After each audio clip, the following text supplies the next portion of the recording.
મિત્ર દુનિયાનું સૌથી અઘરું કામ હોય તો એ છે માણસને ઓળખવો.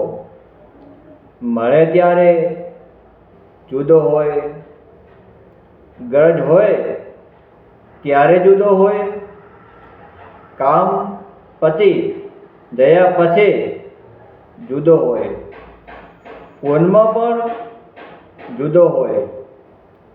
આપણી પીઠ પાછળ એ માણસ જુદો હોય અને મિત્ર દેખાય એવો માણસ નીકળે જ નહીં. હર હર મહાદેવ. જય શરણમાં, જય ચામુંડમાં, જય ગોગા મહારાજ, જય શ્રી ગુદરમાં.